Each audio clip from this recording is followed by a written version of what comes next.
Dad, someone lost their treasure. Toby's tiny voice cut through the late afternoon air as he pointed at something glittering beneath the park bench.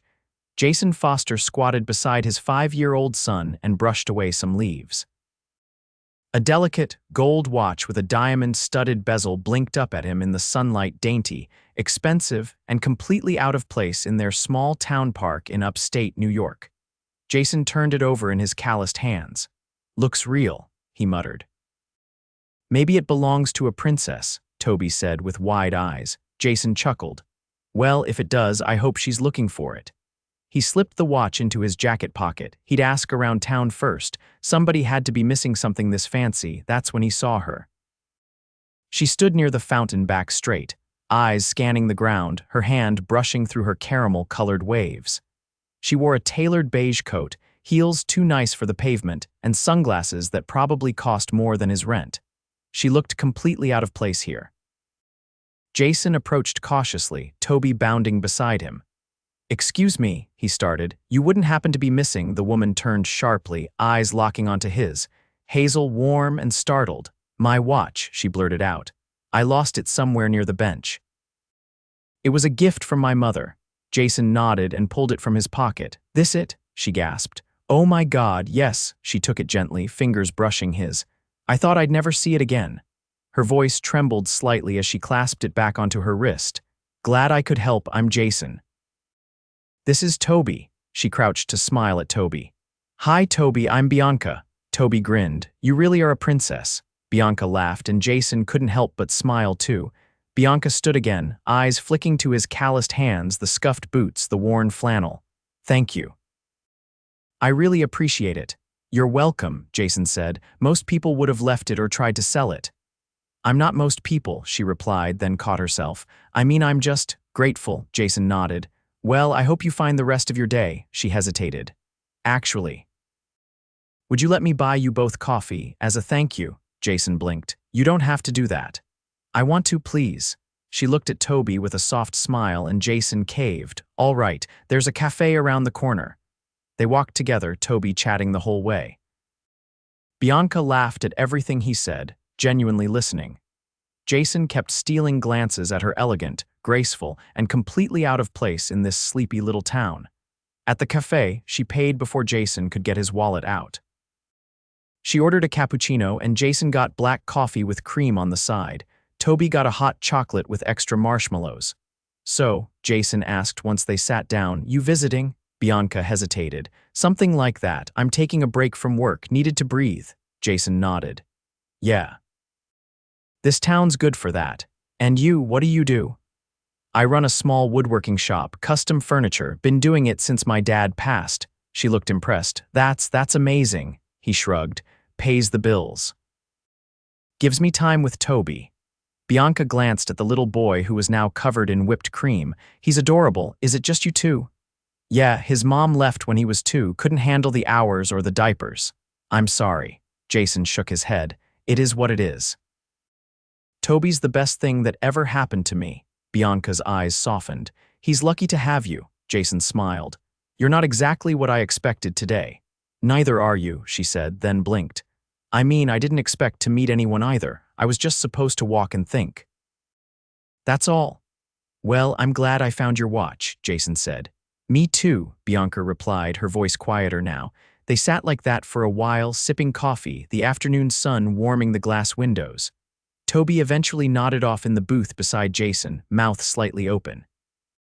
Bianca looked at him fondly. "He's really sweet." Jason nodded. "He's my whole world." She looked at Jason, then really looked at him. His square jaw, the tired eyes, the rough hands, the steady presence. "Do you always fix lost things?" Jason chuckled. "Only if they land near me." Bianca was quiet for a second. Then she pulled a business card from her coat and slid it across the table. "If you ever want to talk again." Jason picked it up. No job title, just her name, Bianca Nolan, and a number. "You don't seem like the card type," he said. She smiled. "You'd be surprised." Jason tucked it into his wallet. "All right then." Bianca stood. "I should go, but thank you again." Jason stood too. "Take care, Bianca." She looked at him once more before turning and walking out of the cafe. Jason sat down slowly, heart beating a little faster than it should have. Toby stirred beside him. Was she the princess? He mumbled. Jason looked out the window, where Bianca was getting into a sleek black car with tinted windows. Maybe, he said. Maybe she was.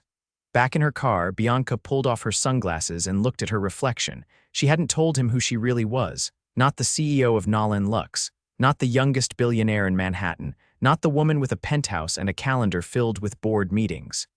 No. Today, she got to be just Bianca, and she really liked how that felt when Jason looked at her. What she didn't expect was how much she wanted to see him again, not as the woman who owned half of Fifth Avenue, just as the woman who lost her watch, and might be ready to fall in love. The following week, Jason couldn't stop thinking about her, Bianca. She hadn't given a last name that meant anything to him, and she hadn't looked like someone from around here. But her eyes had lingered too long, her laugh had come too easily, and the moment she'd handed him that card, it had felt like an invitation to something neither of them fully understood yet. The card stayed in his wallet, untouched but ever present. He didn't call. He told himself it was because he was too busy. Orders were backing up at the shop. Toby's kindergarten teacher had asked him to volunteer at the fall carnival, and the furnace in their rental had started making a sound like it was coughing up nails. But deep down, Jason knew the real reason he didn't reach out. She was from another world. He didn't belong in her orbit, so it came as a complete shock when she walked into his workshop.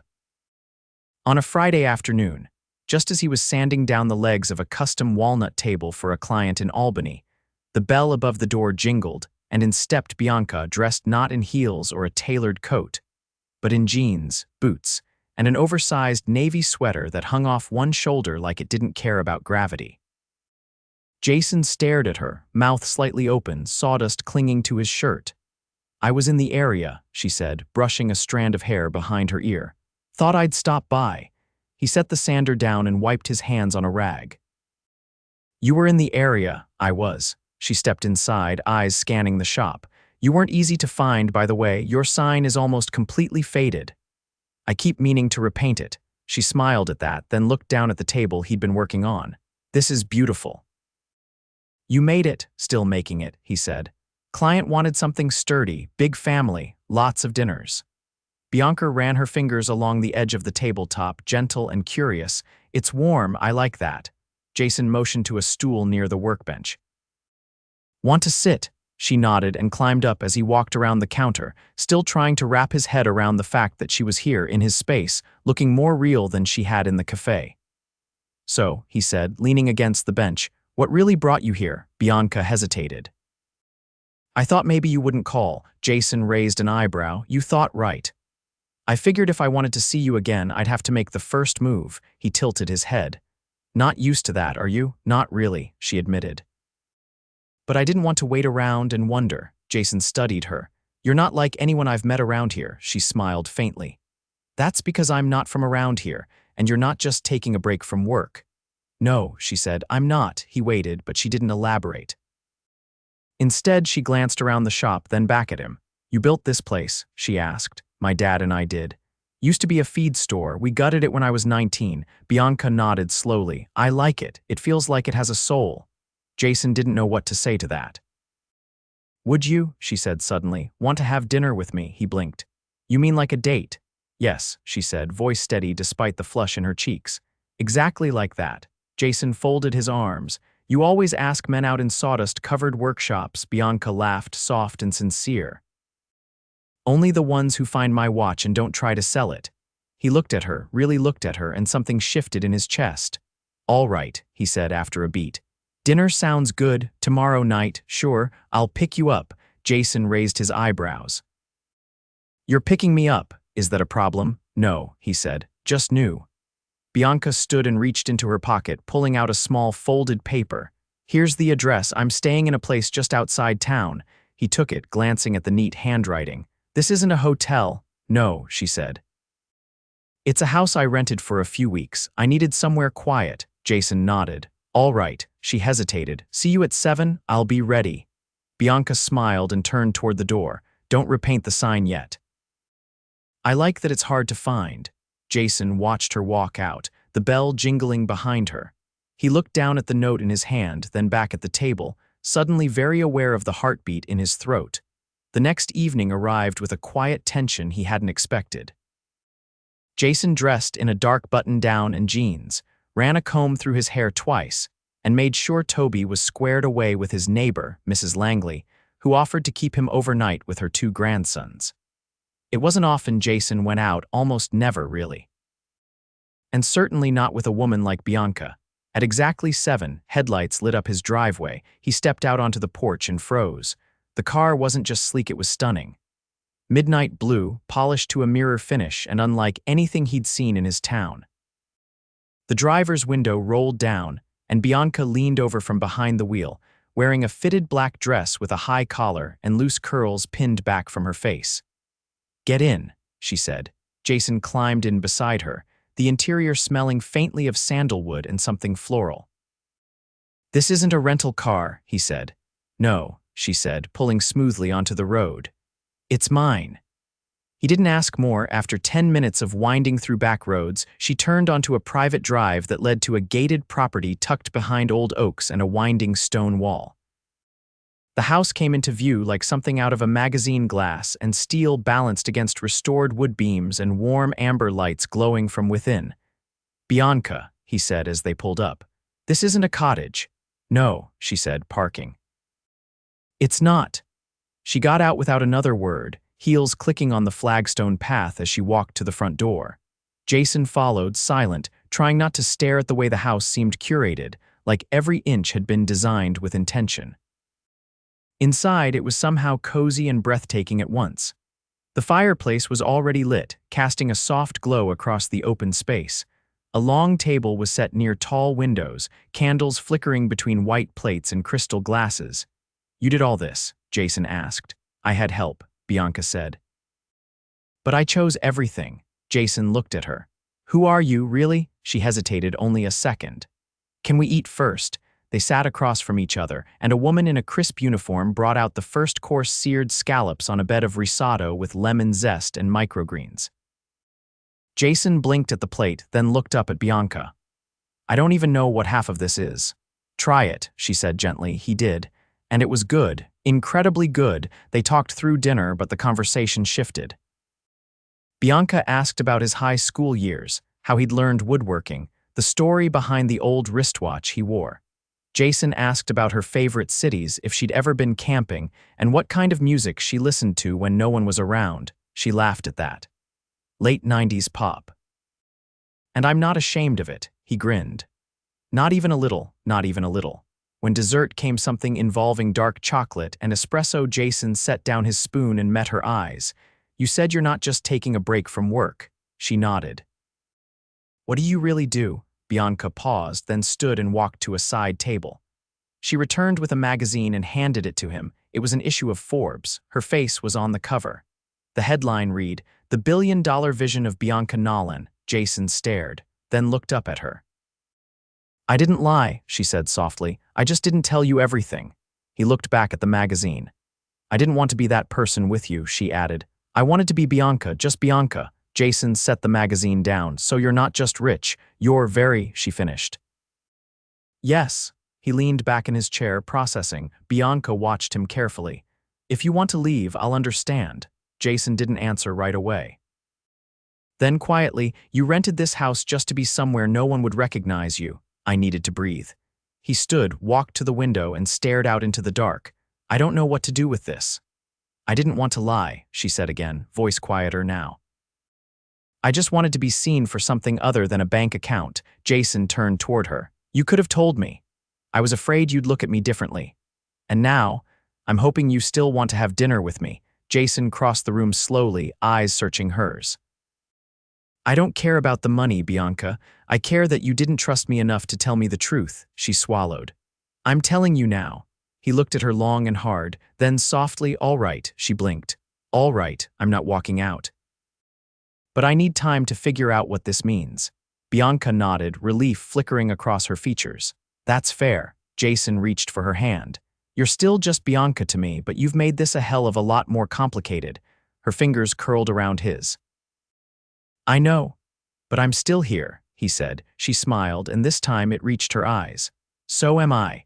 Jason hadn't expected to feel calm waking up the morning after learning the woman he'd been slowly falling for graced the cover of Forbes magazine. Yet somehow, sipping his coffee on the porch while Toby stacked acorns in a row beside him, calm was exactly what he felt, not peace, not certainty, but a strange, low, burning calm that told him nothing had shattered yet. He hadn't heard from Bianca since that night. No calls. No unannounced visits, but she'd told him the truth, and that mattered more than he'd expected. Still, he wasn't sure what to do with it. "You're thinking too hard again, Mrs." Langley's voice cut through the brisk morning air as she leaned over the fence with a basket of apples looped over her arm. "That's your thinking face. I haven't seen it since you tried to install that dishwasher and flooded your kitchen." Jason gave her a dry look. "Thanks for the reminder. I've got a fresh pie cooling if you and Toby want to come by later," she added. "But if you need to be alone with your thoughts and that haunted stare, I'll leave you to it." Jason laughed under his breath. "We'll stop by." She nodded and disappeared back into her yard. That afternoon, he found himself driving out toward the Nolan property. He didn't call, didn't text, just drove. When he reached the gates, they were already open. Bianca was outside, kneeling beside one of the flower beds that bordered the front walkway, her sweater sleeves pushed up to her elbows, fingers coated in damp soil. Gardening tools lay scattered nearby, and a pair of clippers rested beneath a patch of hydrangeas.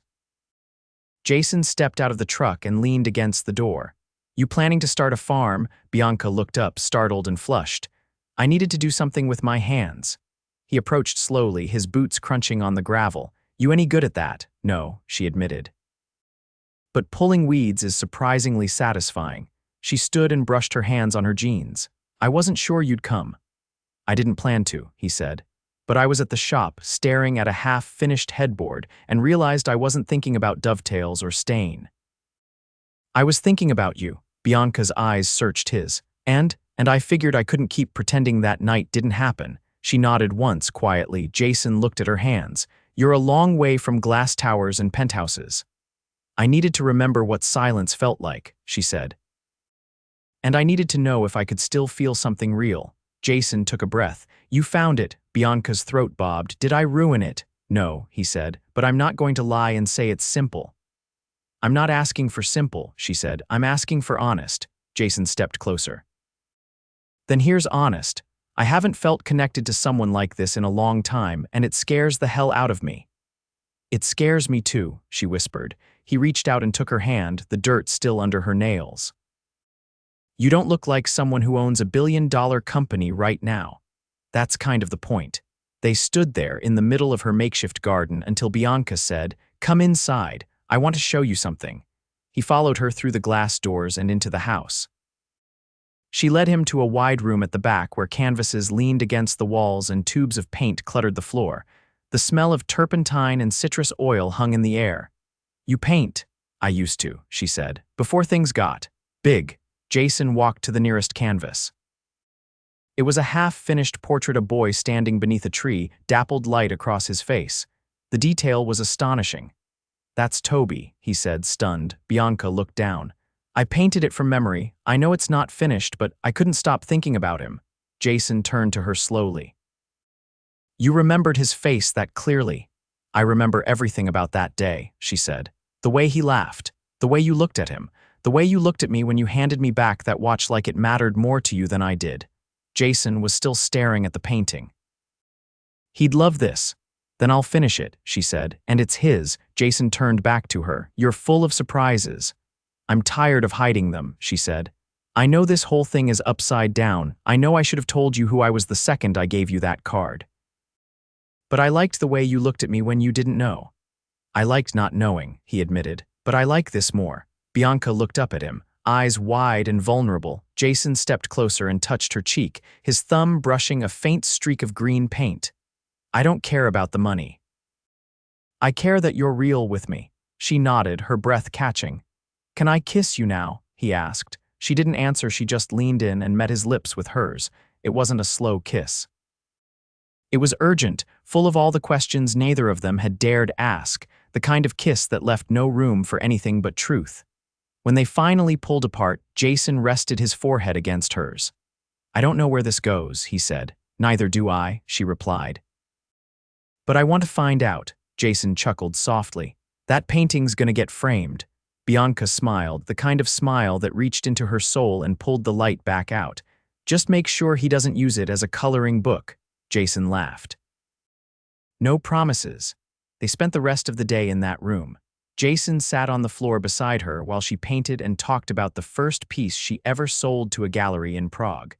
He told her about the first night Toby had a fever and how helpless it made him feel. She opened up about the pressure of being the face of her company. He confessed how lonely it got, being the only parent at every school event. When dusk fell, Jason stood and stretched. "I should get back. Toby's probably talked Mrs. Langley into letting him eat cookies for dinner." Bianca walked him out to the truck. As he opened the door, she touched his arm. "Come back tomorrow." He looked down at her. "You sure?" "I've never been more sure of anything." Jason leaned down and kissed her again, softer this time. "I'll be here," he said. As he drove home, a strange warmth settled in his chest. It wasn't the kind of heat that came from excitement or infatuation. It was steadier, quieter, like something solid was beginning to take root. The next day, Jason brought Toby with him. Bianca met them out front, dressed in a faded hoodie and sneakers. She crouched to Toby's level, holding out a small wooden box with a painted lid. "What's that?" Toby asked, eyes lighting up. "Something I made for your rocks," Bianca said. "Or acorns. Or anything you want to collect." Toby opened the lid and gasped. "This is so cool." Jason watched the exchange silently, something shifting deep inside him. Bianca stood and looked at him. "I figured I should try making something too." "You're doing more than trying." They spent the afternoon on the back deck. Bianca made lemonade that was too tart.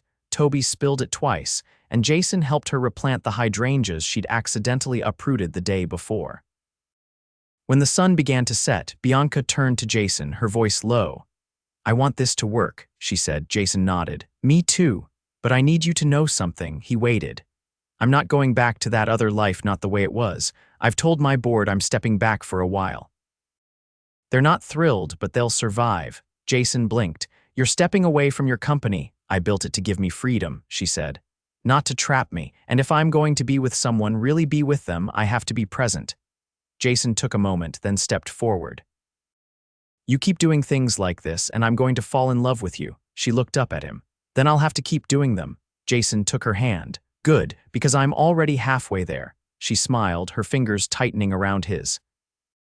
And for the first time in years, Jason felt like maybe, just maybe, his world was finally expanding beyond the grief, beyond the routine, into something bright and terrifying and completely new.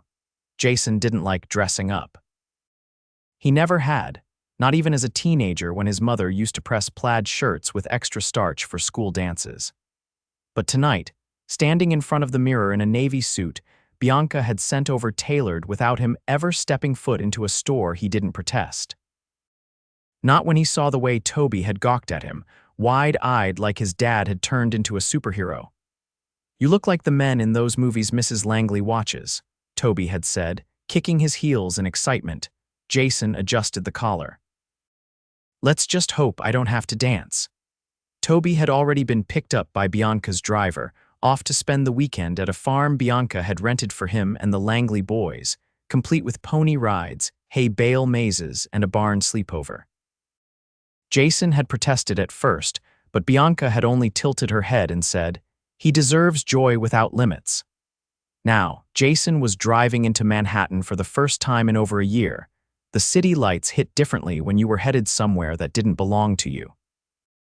But tonight, as he pulled into the valet circle of the Nolan Lux headquarters, a glass tower that glittered above Fifth Avenue like a monument to ambition, he wasn't just a visitor. He was her guest. Inside, the lobby was carved from black marble and gold accents, and a concierge greeted him by name. "Mr. Foster, Miss Nolan is waiting for you on the top floor." He stepped into the private elevator, the kind that didn't have buttons, just a fingerprint scanner. When the doors opened, he didn't find a boardroom, he found her. Bianca stood near floor-to-ceiling windows, wearing a gown the color of deep wine, her hair swept to one side. a single diamond glinting just above her collarbone. The room was aglow with soft lights strung above a long table set for two. Beyond the glass, the Manhattan skyline shimmered like a living painting. Jason let out a low breath. "You sure know how to throw a dinner." She turned, her face lighting up. "You clean up better than I expected. I had help from your tailor. Remind me to send him a bonus." Jason stepped forward slowly, taking in the transformation. "Is this where you work?" "It's where I used to live too." "You don't anymore," she shook her head. "I moved out a few days ago. I kept the penthouse for business, but I'm not staying here again." Jason blinked. "Where are you staying?" She reached for his hand. "I was hoping you'd ask me that." They sat down to eat grilled sea bass with roasted tomatoes and saffron couscous, followed by a dessert of lemon tart with lavender cream. Jason had never tasted anything like it, but he didn't focus on the food. He was watching her. She looked different here, poised, powerful. But when she laughed at something he said about Toby's obsession with cereal box prizes, that same softness flickered through. After dinner, they stepped out onto the balcony. The wind was cool, but Bianca didn't flinch. She leaned on the railing, her eyes fixed on the glowing maze of streets below.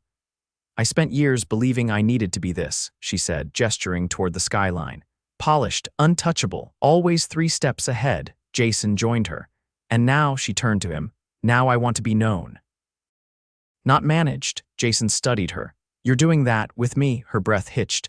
"I've never been in love before, not really." He didn't answer right away. "Then I have, once with Toby's mom, and it didn't end well." Bianca looked away. "But this," he said, "this is different. This doesn't feel like a fire I'm trying to put out. It feels like something I want to keep lit." She exhaled, shaky and real.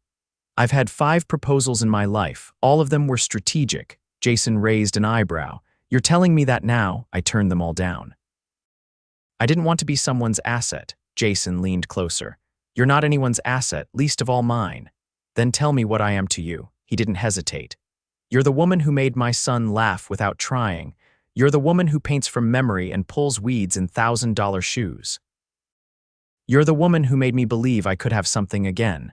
Bianca swallowed hard. "You say things like that and make me forget how to breathe." Jason smiled. "Good." She reached into her pocket and pulled out something small, a folded piece of paper. "I wrote this before you came tonight. I didn't know if I'd get the courage to read it, but I think I need to." Jason took it from her hand. "May I?" She nodded. He unfolded it and read silently. Her handwriting was delicate, looping. "I used to believe love was something that came after the contract, after the merger, after the logical parts were in place. But you taught me it comes in the in-between moments, in the way you wait for me to speak, in the way you never asked what I had to offer, in the way you looked at me like I was already enough. I don't want to go back to a life built on conditions. I want a life built on choice. I choose you." Jason looked up, eyes misted. "Bianca." She stepped closer. "I don't have a speech. Just one question." From her other pocket, she drew out a box, slim, midnight blue. She opened it. Inside was a ring white gold with a single oval diamond, simple and elegant. Jason's breath caught. "I've already had boardrooms full of men tell me what I should do with my life. I'm done waiting for permission. Jason Foster, will you marry me?" He stared at her, stunned into stillness. "I know it's not traditional," she said quickly. "I know it's supposed to be the other way around, but I didn't want to wait. Not one more day." Jason's voice was low.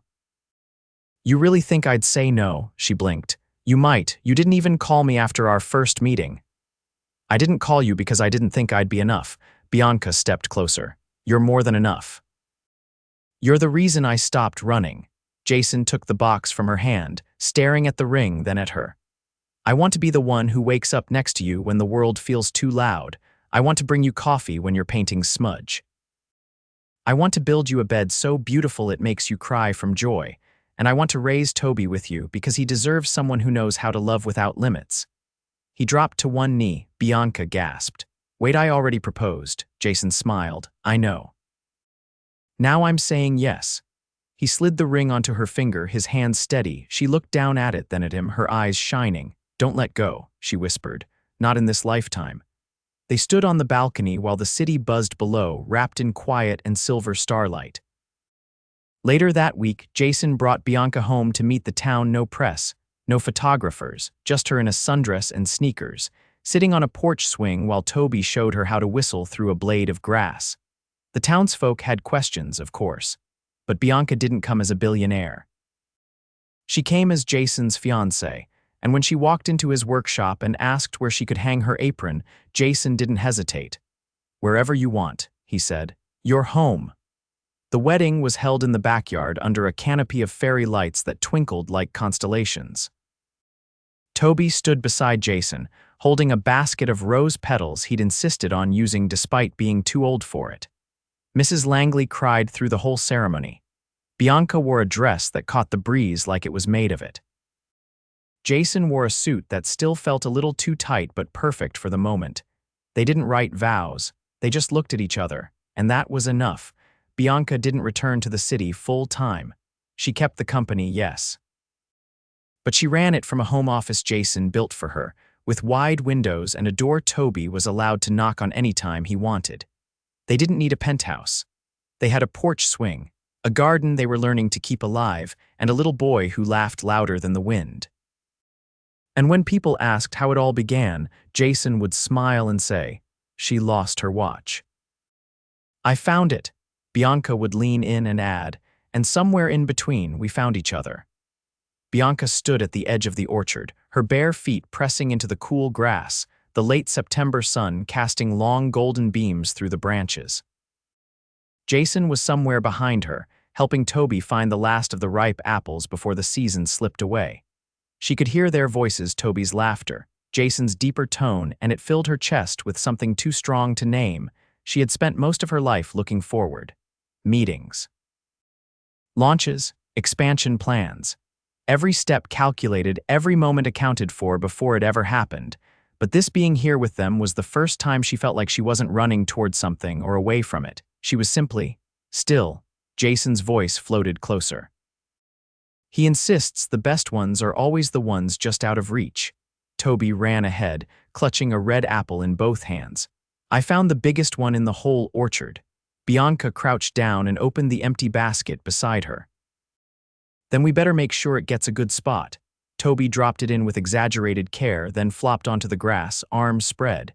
"Can we make pie tonight?" Jason lowered himself beside him. "Only if you promise not to sneak raw dough this time." "I was testing it," Toby explained, serious. "To make sure it was safe." Bianca lay back too, the basket beside her, the sky overhead a perfect stretch of blue. "Then it's a good thing we have a professional taste tester in the family." Jason shifted to lie next to her, his fingers brushing hers. They didn't speak for a while, just listened to the breeze rustling the leaves, the birds overhead, Toby humming to himself as he plucked wildflowers and tucked them behind his ears. When the sun began to dip lower, Jason turned his head toward her. "You still thinking about going back?" Bianca exhaled slowly. "No, I thought I would. I thought I'd miss it. The pace, the pressure, the power, but I don't." He didn't say anything right away. "Then you give up a lot." She looked at him. "I didn't give it up. I passed it on. I built the machine." "I don't have to be the one turning the key anymore." Jason nodded thoughtfully. "And what do you want now?" "I want this," she said simply. "I want to build a life that doesn't need a quarterly report to measure its worth." Toby sat up suddenly. "Are you guys gonna kiss again?" Jason burst out laughing, and Bianca reached over to tousle Toby's hair. "Not if you're watching." Toby groaned dramatically and rolled away, muttering something about how grown-ups were so weird. As the sun set and shadows stretched across the orchard, they packed up the apples and walked back toward the house hand in hand. Jason carried the basket, Toby skipped ahead, and Bianca felt something settle inside her, something that felt dangerously close to peace. Inside, the kitchen smelled like cinnamon and fresh dough. They worked side by side, Jason rolling out crust, Bianca slicing apples, Toby sneaking sugar cubes from the ceramic jar near the sink when he thought no one was looking. "I saw that," Jason said without turning. Toby froze mid-chew. "I didn't do anything." Bianca leaned down to whisper, "Better hide the evidence next time." Toby grinned, powdered sugar clinging to his lips. Later, after the pie was in the oven and Toby was curled up on the couch with a blanket and a book, Bianca and Jason stepped out onto the back porch. The air was cooler now, the stars just beginning to blink awake above the treetops. Jason sat on the steps and pulled her down beside him. "You ever think you'd end up here?" "No," she said honestly. "Not in a million years." He tilted his head toward her. "Do you regret it?" She shook her head. Not for a second. He was quiet, his thumb brushing along the back of her hand. "I've been thinking about what comes next." She looked over at him. "What do you mean?" "I mean, we're engaged. And I know we said we wouldn't rush the wedding, but I keep thinking about how it felt to wake up next to you last week, and how it felt to come home and see you on the porch with Toby, and how I don't want a single day to pass where you're not here." Bianca's heart gave a slow, deliberate thump. "Are you saying you want to move up the wedding?" Jason nodded. "Not to rush it, not to chase some deadline, just because I don't see the point in waiting when I already know." Bianca leaned her head against his shoulder. "Then let's do it. Let's set a date. Before winter, before the end of October," she said. "I want leaves on the ground and candles in the windows." Jason turned and kissed the top of her head. "Then that's what we'll have." They sat like that until the oven timer rang and the scent of the apple pie drifted through the screen door. They married 3 weeks later under a canopy of gold and scarlet leaves, with Toby standing proudly at their side in a navy vest and bow tie. The ceremony was small, just the people who mattered. Mrs. Langley brought her famous peach cobbler. The mayor insisted on giving a toast that ran a little too long. And Jason built the arch they stood under himself, carved from white birch and wrapped in autumn flowers. Bianca wore a dress that shimmered like morning light through fog, and Jason never took his eyes off her. When the officiant pronounced them husband and wife, Toby let out a cheer louder than the applause. That night, after the guests had gone and the dishes were cleaned and the candles burned low, Jason and Bianca stood in the kitchen with their arms around each other, barefoot and quiet. "I never imagined this," Jason said. Bianca looked up at him. "Which part?" "All of it. You, Toby, the house. The way it feels like I've lived 3 lives and this is the only one that ever made sense." She kissed him, soft and slow. "Then we'll make it count."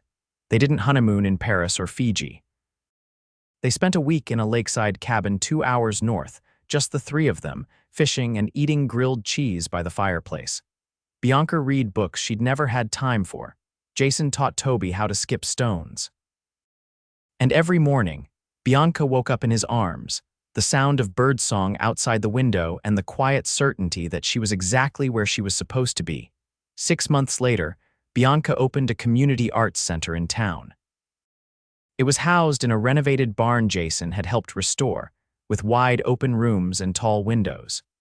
She offered free painting classes for kids, photography workshops for teens, and weekend retreats for women who'd forgotten what it meant to create something just for themselves. She named it The Stillness.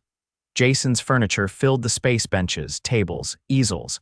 His name never appeared on the signs, but everyone knew who built the bones of the place. Toby started 2nd grade that fall. He insisted on wearing a tie on the first day and told his teacher he wanted to be a builder like my dad and an artist like my mom. Bianca cried in the parking lot. Jason handed her a thermos of coffee and didn't say a word. They learned how to grow tomatoes that summer. Badly. They burned the lasagna twice. They adopted a senior golden retriever who insisted on sleeping in the middle of their bed. Jason built a treehouse in the backyard. Bianca painted a mural on the side of the arts center, a sweeping landscape of fields and sky, and 3 figures walking hand in hand into the light. And every night, after the dishes were done and Toby was asleep and the world went quiet, Jason would wrap his arms around her and say, "I still can't believe I found your watch." And Bianca would whisper back, "You didn't just find it, you found me." They never needed anything more than that.